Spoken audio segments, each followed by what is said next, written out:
Fred et Elsie ont eu la chance d'avoir 6 garçons et une fille. Fred travaillait comme enseignant à Vanuatu. 2 de leurs fils, Louis et Paul, sont nés en bonne santé. Petits, ils couraient, riaient et jouaient comme les autres enfants du village.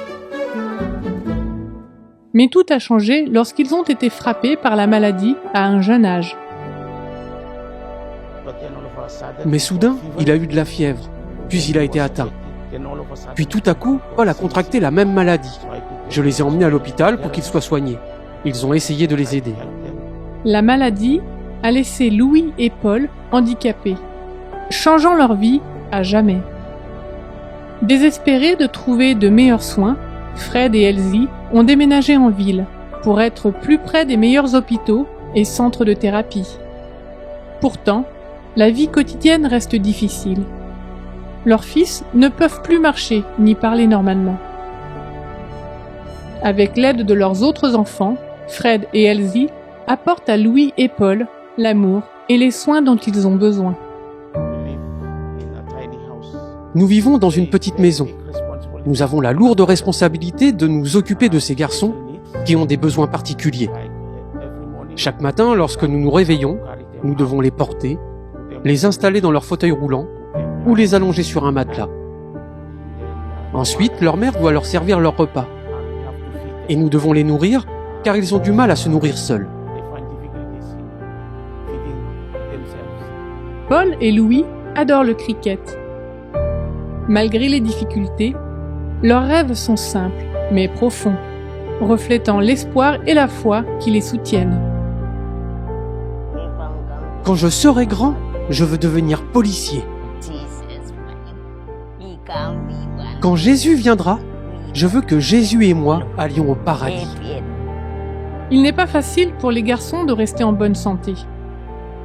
Les difficultés sont écrasantes. Les routes accidentées rendent l'accès aux soins médicaux difficile. Pendant la saison des pluies, Fred et Elsie doivent porter Louis et Paul sur plusieurs kilomètres avant d'atteindre le moyen de transport qui les emmène à l'hôpital. Même les besoins fondamentaux, tels que des aliments nutritifs, des toilettes convenables et un endroit sûr pour se laver, sont difficiles à satisfaire.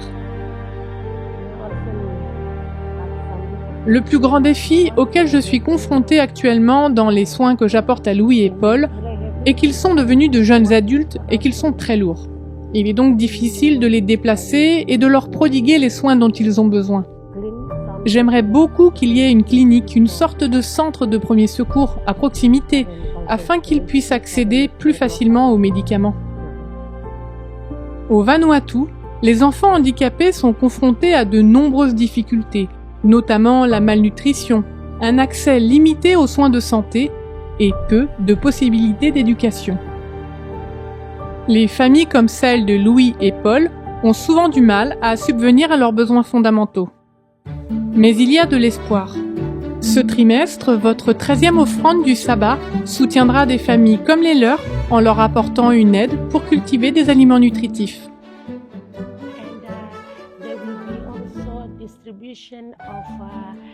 Des fauteuils roulants et d'autres appareils fonctionnels seront également distribués pour aider les enfants ayant des besoins spéciaux.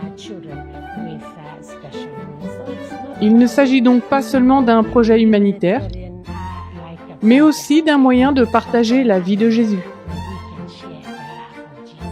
Vos prières et votre soutien sont nécessaires. Ensemble, nous pouvons donner de l'espoir aux familles qui aspirent à un avenir meilleur. Merci pour votre soutien à travers la 13e offrande du sabbat pour Vanuatu.